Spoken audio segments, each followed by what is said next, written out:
Bonsoir à tous et bienvenue dans ce 20h à la une de l'actualité, le discours de politique générale du Premier ministre en retard selon Modou Diagne Fada. Le président du groupe parlementaire, les libéraux et démocrates, Abdoul Mbaye, a violé la loi. Il s'est prononcé dans le grand jury de RFM ce dimanche. Dakar est sale, plusieurs quartiers de la capitale sont envahis par les eaux usées. Vous suivrez le reportage d'Adia Tala dans ce journal à suivre. Cette controverse autour de la commercialisation de l'oignon après la décision de l'État de lever la mesure sur le gel de l'importation. Les producteurs disent niet et menacent de barrer la route nationale. Le portrait du dimanche, ce soir, zoom sur le premier questeur de la 12e législature. Son nom, Daouda Dia, un député bien placé. Et puis en basketball, finale de la Coupe du Sénégal, le duel d'hommes de tenue remporté par l'ASFA contre la Douane. Le match a été présidé par le Premier ministre. Voilà pour les titres.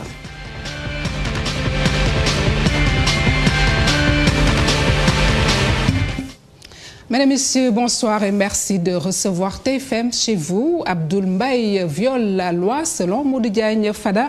Le président du groupe parlementaire, les libéraux et démocrates soutient que le Premier ministre devait tenir son discours de politique générale 3 mois après sa nomination.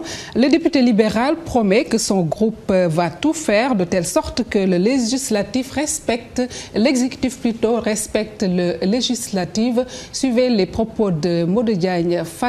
Au micro de RFM, il s'est prononcé dans le grand jury de ce dimanche. La déclaration a été reportée. Au lieu de venir se présenter à l'Assemblée nationale, le Premier ministre se tape des vacances pour reporter la déclaration de politique générale à la rentrée. Alors que déjà le Premier ministre a violé le règlement intérieur de l'Assemblée nationale. L'article 97 du règlement intérieur de l'Assemblée nationale est très clair. 3 mois après l'installation du gouvernement, au plus tard 3 mois, après l'installation du gouvernement, le Premier ministre doit faire sa déclaration de politique générale devant l'Assemblée nationale. Aujourd'hui, ça fait 4 mois, ça va faire 5 mois avec donc cet état de fait. En fait, cette violation flagrante des dispositions du règlement intérieur de l'Assemblée. C'est la raison pour laquelle j'interpelle d'abord le président Moustapha Niasse, qui est aujourd'hui notre président, qui est le président de l'Assemblée nationale, à faire respecter le règlement intérieur de l'Assemblée nationale. En ce qui nous concerne, en tant que groupe de l'opposition, nous allons user de moyens de droit pour dénoncer cela, des moyens de droit pour amener le gouvernement, l'exécutif à respecter le législatif. Concrètement, comment? On va en discuter entre nous. En tout cas, en ce qui me concerne, en tant que président du groupe parlementaire, j'ai des idées assez claires là-dessus, mais j'attends de réunir mon groupe pour en discuter avec lui et prendre un certain nombre de dispositions parce qu'encore une fois, nous ne sommes pas à l'Assemblée nationale à la solde de l'exécutif. Modou Diagne Fada s'est prononcé sur d'autres sujets d'actualité. C'était dans le grand jury de dimanche, certainement pour suivre la rediffusion dans la semaine sur RFM. Suite de l'actualité, une grande première dans l'histoire d'organiser les quartiers. Eh bien, ce sont des élections pour désigner un délégué de quartier.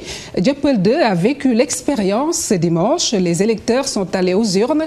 Une innovation bien appréciée par les habitants. Selon le maire de la localité, cette démarche rentre dans le souci de transparence, mais aussi d'éviter des frustrations. C'est un reportage de Nafissatou Sila à Babacar Camara. Ces longues files d'attente devant ces bureaux de vote donnent l'image d'une élection présidentielle ou des législatives. Pourtant non, les populations de Dieuppeul 2 sont allées aux urnes pour élire leur délégué de quartier. Je trouve ça normal. Maintenant, c'est la population qui va élire son chef de quartier parce que ce sont les principaux concernés. Je vote pour élire mon chef de quartier. Comme c'est lui qui s'occupe un peu, c'est lui à peu près le rampant. C'est le premier rampant pour atteindre un député ou le maire, il faut passer par le chef de quartier. D'ailleurs, même il y a certains papiers que vous réglez dans l'administration. Vous êtes obligatoirement de passer par le chef de quartier pour avoir exemple pour le certificat de domicile, tout ça, il faut passer par le chef de quartier.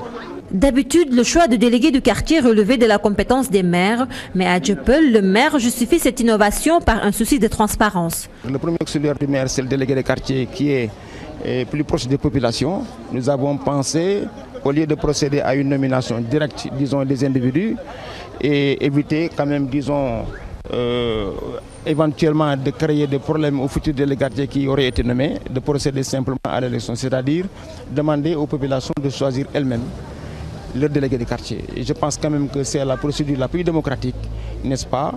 Parce que la nomination individuelle, disons, de quelqu'un décidé par le maire, disons, entre 4 murs dans son bureau, peut évidemment pour conséquence, disons, de créer des frustrations au niveau des populations. Parce qu'une personne peut être désignée sans pour autant qu'elle soit très représentative, vous savez bien de quoi je parle. N'est-ce pas? Un délégué de quartier qui n'est pas très bien, en tout cas, disons, apprécié par les populations, peut avoir même des difficultés à exercer convenablement sa mission de délégué de quartier. 5 candidats étaient en lice pour diriger le quartier de Dieuppeul 2. Parmi eux, il y a 2 femmes. Pour être chef de quartier, il faut remplir des critères d'éligibilité. Mais selon le maire de la commune d'arrondissement de Dieuppeul-Derklé, la compétence est plus importante. Je suis née à Dieuppeul, grandi à Dieuppeul. Et puis, j'ai des projets à Dieuppeul. Je veux redynamiser Dieuppeul pour faire Dieuppeul une autre Dieuppeul. Je ne suis pas la deuxième ni la troisième parce qu'au Parcelles Assainies, il y a aussi une femme qui est là-bas. Donc moi aussi, je me suis portée volontaire. Le délégué de quartier est le premier maillon de la chaîne administrative. Il appartient donc aux administrés de porter leur choix sur la personne en qui ils ont le plus confiance. Un exemple à suivre par toutes les mairies. Un exemple, Nafissatou Silla, à suivre par toutes les mairies, une démarche qui s'inscrit donc dans le souci, tout simplement dans le souci de transparence, mais aussi d'éviter des frustrations. Nous vous le disions en titre, Dakar est sale, très sale même. Aujourd'hui, dans plusieurs quartiers de la capitale, épargnés d'inondations, ce sont les eaux usées qui règnent, accompagnées d'odeurs nauséabondes qui indisposent, mais aussi exposent les riverains. Ces derniers interpellent les autorités locales, mais aussi l'ONAS, constat fait par Adiatala et Ababakar Kamara. Dans certains quartiers de Dakar, les fosses septiques déversent leur trop-plein. Les populations contraintes de se boucher les narines, elles vivent la hantise des eaux usées et leur cadre de vie menacé à cause d'un système d'assainissement défectueux. Les enfants vont tomber malades. C'est moi qui les ai fait quitter ici avant-hier à cause de la mauvaise odeur. Le risque encouru, il n'y a pas de couvercle pour la fosse. Tu peux tomber là-dedans. Et quand tu appelles les services compétents, ils ne réagissent jamais. Et je n'y peux rien. À Khariala, les eaux usées ont envahi et endommagé une partie de la chaussée. Les motocyclistes sont obligés d'emprunter le trottoir et les riverains exposés. Si la mairie de Dakar ou quelque chose, la mairie de Grave ou Dieuppeul devrait normalement prendre ses responsabilités pour faire ça, cette route, je pars, à chaque fois vous remarquez, je pars sur le trottoir pour ne pas, de l'eau ne pourrait pas s'habiller mes habits. On est vraiment fatigué. Cette eau dure tellement ici. Toute l'année, c'est comme ça. Le rigole, ça sort et l'autre l'accompagne. Ce sont des canigots qui sortent. Cette eau-là, c'est nauséabond. On ne peut pas le respirer ici. On est tellement fatigué. On a couru partout. On a téléphoné, on a fait tout le monde. Si on a fait une journée, ça revient l'autre jour. Khariala, Dieuppeul, Derklé, à l'instar d'autres quartiers de la capitale, vivent le spectre des eaux usées depuis une décennie. Les habitants souhaitent vivement la fin du calvaire. Adiatala, parlant justement d'insalubrité en cette période hivernale, les indicateurs concernant le paludisme au Sénégal rassurent. Cependant, les défis sont à relever pour atteindre les objectifs du millénaire pour le développement fixés à 2015. Le programme national de lutte contre le paludisme s'engage avec une démarche participative des populations cibles. Reportage Fatou Kinedem, Mardien. 2001 et 2009. Selon des statistiques, le Sénégal fait des efforts dans la lutte contre le paludisme. Les taux de morbidité et de mortalité dus à la maladie sont en baisse. Au niveau du Sénégal, nous pouvons dire que nous avons 3 tendances.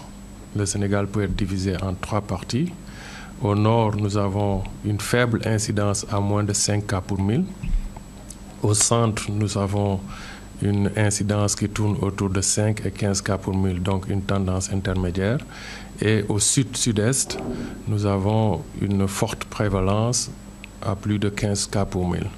C'est pourquoi aujourd'hui, dans le plan stratégique, nous avons réorienté nos interventions pour mieux focaliser nos luttes en fonction de ce profil qui diffère dans notre pays. En dépit de ces avancées, les acteurs ne veulent pas dormir sur leur laurier. Ils comptent relever les défis pour l'atteinte des objectifs du millénaire pour le développement. Le programme national de lutte contre le paludisme compte ainsi sur l'implication des populations. Le service d'hygiène fait une lutte anti-larvaire avec un plan qui est en train d'être déroulé au niveau de la banlieue, de tout Dakar, parce que c'est une activité de grande envergure avec une planification bien faite, des zones qui sont touchées en fonction de la planification qui est faite. Et donc, il y a cette activité que nous faisons. Les populations aussi devraient assainir l'environnement, leur environnement immédiat dans les maisons, mais aussi autour des maisons, pour qu'ensemble nous puissions réussir cette lutte. Mieux lutter contre le paludisme, c'est aussi renforcer la prévention à travers l'utilisation de moustiquaires imprégnés. Le PNLP prévoit la distribution de 2 700 000 moustiquaires dans les régions. Nous restons dans le registre de cadre de vie. Cette fois-ci, c'est pour parler des espaces verts au Sénégal. Ces aménagements pour le bien-être des populations se font de plus en plus rares. Certains défenseurs de l'environnement estiment qu'il faudrait insister sur l'entretien de ces endroits publics, souvent transformés en dépotoirs d'ordures. C'est un reportage de Marie-Christine Mendy et de Ibou Cissé. Comme cet homme, beaucoup de personnes passent la journée dans ce jardin verdoyant. Une manière de profiter de l'air qui s'y dégage et gagner du temps en cette période de Ramadan. Il m'arrive de passer mon temps ici pour déjà m'isoler peut-être, de ne pas être au contact du grand public. Et ensuite, j'en profite pour réviser un petit peu mon Coran, le lire. Des jardins attractifs comme les allées Ababakarsi. Il n'y en a pas beaucoup à Dakar, déplorent les habitants des SICAP. D'habitude, je viens ici pour me reposer, lire mes journaux. Malheureusement, ces genres de cadres ne sont pas nombreux à Dakar. On ne les entretient pas. Les gens y déposent des ordures, comme ici. Et cela n'est pas bon pour l'environnement. En plus, on note beaucoup de cas d'agression. Les espaces verts sont quasi inexistants dans la capitale sénégalaise. Les habitants insistent sur la nécessité de planter des arbres dans une agglomération polluée comme Dakar. Il faudrait peut-être que les autorités prennent le problème à bras le corps, parce qu'en fait, ça nécessite plutôt déjà des lieux disponibles et ensuite des équipements. Les espaces verts, c'est les arbres, c'est les fleurs. Et tout le monde sait que les arbres, les fleurs, c'est la vie en fait. Il y en a de moins en moins. Malheureusement, certains espaces verts sont mal entretenus et servent de dépotoir d'ordures. Pourtant, ces endroits jouent un rôle important dans la protection de l'environnement. Marie-Christine Mendy, merci. Les coupures intempestives d'électricité, nous en parlons avec son impact économique dans certains ménages. À Dakar, le réfrigérateur sert au petit commerce tel que la vente de glace. Face à ces coupures, les pauvres vendeuses subissent une baisse vertigineuse de leur chiffre d'affaires. Reportage Amina Mbaresso, Ibou Cissé. Madame Babou vend de la glace depuis plusieurs années, une activité qui lui permet de supporter les charges familiales grâce au fonctionnement de ces 2 réfrigérateurs. Je suis mère de famille et je n'ai pas assez de moyens pour subvenir aux besoins de ma famille. Alors je vends de la glace pour supporter certaines dépenses. J'interpelle les autorités pour qu'ils revoient les factures à la baisse. À l'instar de cette mère de famille, beaucoup de femmes évoluent dans ce commerce. Cependant, depuis quelque temps, les chiffres d'affaires ont chuté du fait des coupures d'électricité. La vente de la glace ne marche plus. Avec les délestages, les sachets tardent à prendre forme. Pire encore, on ne vend rien et à la fin du mois, la Sénélec nous sert une facture trop salée. Les coupures de courant me causent plein de préjudices. Les sachets peuvent rester 2 à 3 jours dans le réfrigérateur sans prendre forme. Les clients ne nous comprennent pas et à la fin du mois, la facture peut dépasser les 100 000 francs. En cette période de forte canicule, la glace est prisée à l'heure de la rupture du jeûne. Mais avec le retour des délestages, la qualité de ce produit fait défaut, ce qui ne fait l'affaire ni des vendeurs, encore moins des consommateurs. Controverse de l'oignon donc au Sénégal après la décision de l'État de lever la mesure sur le gel des importations. Les acteurs du secteur sont montés au créneau pour dénoncer cela. En assemblée générale ce week-end à Potou, ils considèrent que le gouvernement a violé les termes du contrat qui le liait aux producteurs. La route nationale numéro 2 sera barrée si l'État ne revoit pas sa copie. C'est une correspondance de Ibrahima Khalissen et de Tchernofal. Producteurs d'oignons, travailleurs saisonniers, hommes, femmes et enfants ont scandé haut et fort pour dire non à la décision de l'État du Sénégal de lever la mesure sur le zèle des importations de l'oignon. Ils estiment qu'il y a assez d'oignons dans les champs pour ravitailler tout le pays pendant un certain bout de temps. Si des jeunes comme nous ont préféré l'exode rural, nous avons porté notre choix sur la culture de l'oignon ici à Potou.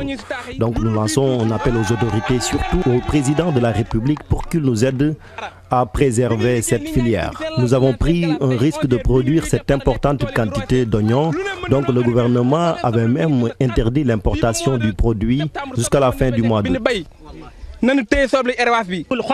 Nous sommes des agriculteurs, donc l'État doit nous appuyer en encourageant les populations à consommer l'oignon local. Dans nos accords, il était convenu d'interdire l'importation de l'oignon jusqu'au 31 août.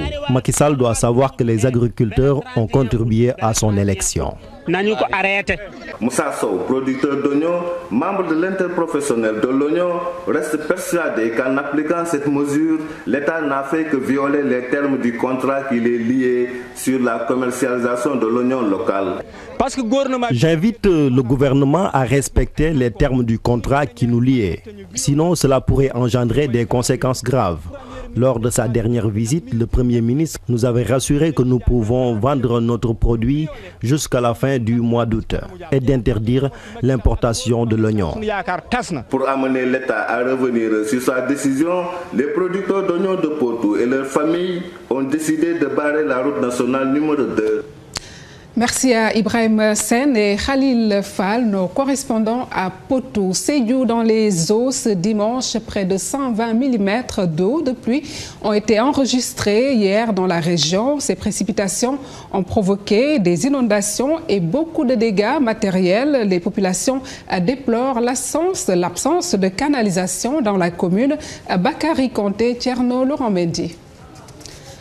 Alors, nous y reviendrons dans nos prochaines éditions. Et à présent, l'actualité internationale, c'est pour parler tout d'abord de la Côte d'Ivoire. 5 militaires des forces républicaines ont été tués ce dimanche dans l'attaque d'un commissariat et d'un poste de contrôle de l'armée par des hommes lourdement armés. De sources ministérielles, ils ont ouvert le feu pour libérer des individus en garde à vue. Le PDCI, principal allié de Ouattara, en appelle à une réforme de l'armée et le désarmement des Dozo. Au Nigeria, un kamikaze a tué plus de 5 soldats en patrouille. L'assaillant est mort durant l'explosion à Damaturu dans l'état de Yobe, une attaque qui serait attribuée à Boko Haram. Législative au Congo-Brazzaville, le scrutin du second tour s'est déroulé ce dimanche sans incident majeur. Le parti présidentiel conserve la majorité selon Jeune Afrique Magazine. Les observateurs de l'Union africaine relèvent un faible taux de participation qui ne serait pas plus de 15%. La nouvelle Assemblée nationale comptera moins de 139 sièges, faute de vote de 3 circonscriptions après l'explosion d'un dépôt de munitions. Nous en venons à présent au portrait du dimanche. Ce soir, zoom sur le premier questeur de l'Assemblée nationale. Son nom, Daouda Dia, âgé de 41 ans. Ce financier de l'hémicycle est le jeune frère du milliardaire Harouna Dia, celui-là même qui ferait partie des bailleurs du président de la République Macky Sall. Daouda Dia, premier questeur de cette 12e législature, est titulaire d'un diplôme en gestion. Il est dans le viseur de Fatima Taba et de Ababakar Kamara. Son élection au poste de premier questeur tant convoité à l'Assemblée nationale a été une surprise. Daouda Dia est un inconnu du paysage politique sénégalais. Pourtant, ce natif de Ouendou-Bosséabé dans la région de Matam revendique son statut de militant de première heure de l'APR. C'est avec les difficultés qu'a eu Macky Sall, des difficultés que tout le monde a connues au niveau de l'Assemblée nationale. C'est après cela que j'ai décidé de le soutenir physiquement, financièrement, et aussi bien au niveau de Dakar qu'au niveau de Fouta. Le questeur de cette 12e législature est âgé de 41 ans. Il est le frère du milliardaire Harouna Dia, collaborateur et l'un des bailleurs du président Macky Sall. Certains soupçonnent un lobbying qui l'aurait placé à ce poste, mais Daouda Dia rejette ces accusations. Harouna Dia, effectivement, a beaucoup contribué quand même à l'avènement de Macky Sall. Mais Haroun, lui, il est au Burkina Faso. C'est moi qui suis sur le terrain, c'est moi qui suis là à Dakar. Les militants à la base, aussi bien au niveau de l'APR, au Sénégal qu'à la diaspora, connaissent bien qui est Daouda Dia, connaissent bien le militantisme de Daouda Dia. Donc le poste de questeur, c'est vrai, je ne l'ai pas demandé, mais c'est le président Macky Sall qui a décidé de me le confier parce que j'ai toujours, en quelque sorte, géré les finances au niveau de l'APR. La questure est un poste juteux indispensable au bon fonctionnement de l'hémicycle. Daouda Dia en est conscient. C'est un poste très honorable et très stratégique également. C'est un poste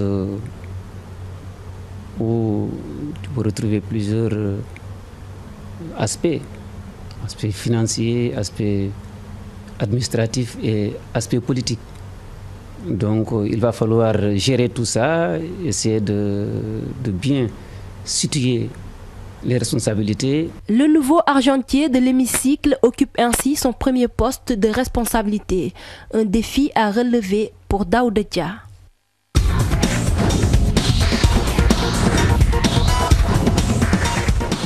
L'actualité sportive à présent, Papa Blaider avec pour la présentation. Bonsoir. Bonsoir Ndeye Fatou Niang. Alors en basket, la finale de la Coupe du Sénégal, messieurs, au bout du suspense, Douane Asfa, match très serré, 55-54 pour les douaniers au stadium Marius Ndiaye cet après-midi. Une finale présidée par le Premier ministre Abdoul Mbaye, le roi et la reine de la saison ont également été sacrés en marge de cette finale. Vieux-Ndoye Fatoumata Django, fêté par la famille du basket. Nous y reviendrons avec notre reporter qui était sur place, Abdoul Aziz Ndiaye. Hier, le SLBC, le Saint-Louis Basket Club, s'est adjugé la finale de la Coupe nationale des dames devant le Duc 76-55, toujours à Marius Ndiaye. Une finale présidée cette fois-ci par le président de l'Assemblée nationale, Moustapha Niasse. Le Saint-Louis Basket Club qui a pris sa revanche sur les Duchesses, bourreaux de ces Saint-Louisiennes le week-end dernier en finale du championnat. Suivons ces quelques réactions après la finale. Oui, vraiment, moi je sais pas ce que je veux dire parce qu'on est très contents. J'y avais cru et j'ai travaillé avec les jeunes et ça a payé. On a joué les demi-finales et on a perdu la première finale et on a gagné la Coupe du Sénégal. Et cette coupe-là nous l'a dédiée encore à notre cher président. Aussi bien que sur le plan offensif, on n'a pas mis beaucoup de points. L'équipe a été méconnaissable. Aussi bien sur le plan défensif, l'équipe a manqué d'agressivité et a perdu tous les duels. Je pense qu'en face on a eu une équipe qui était beaucoup plus entreprenante, qui était beaucoup plus motivée, qui était beaucoup plus agressive que la nôtre. Depuis que nous avons gagné les titres, donc, et qu'il y avait Django qui a été un couronné reine, donc au sein de l'équipe, on a senti qu'au niveau du travail, il y a un relâchement qui nous a coûté cher aujourd'hui. On passe au football avec la famille bleu-blanc en lieu et place d'une assemblée générale extraordinaire. On a eu droit à une AG consensuelle pour la Jeanne d'Arc de Dakar. L'option est du comité d'initiative et a donné un comité directeur de 33 membres, dont le président sortant Momar Ndiaye, ce qui a suscité de vives réactions.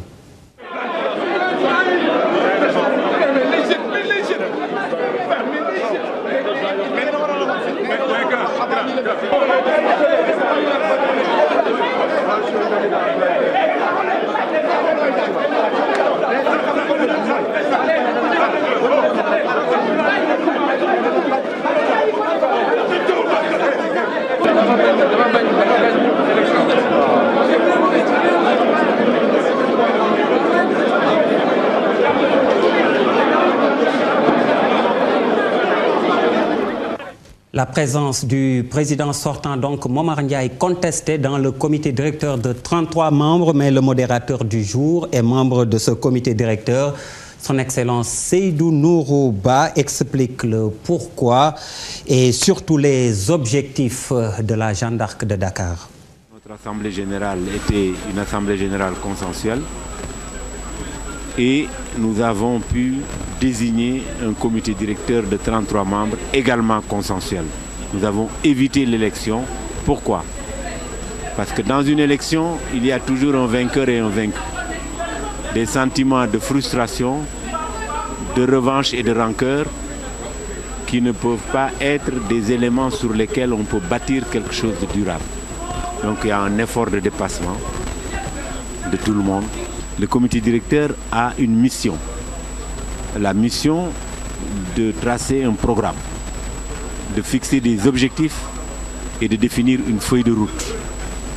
Il faudrait que l'équipe qui a été composée de 33 membres, il faut bien qu'il y ait un président, un vice-président, et ainsi de suite. Mais c'est une équipe, c'est un collège qui va travailler. Il y aura un président, bien entendu. Oui, mais la date importe peu. L'affiche de la finale de la Coupe du Sénégal est connue, HLM Renaissance. La Renaissance a battu en demi-finale Walidan de Thiès, 1-0 ce dimanche.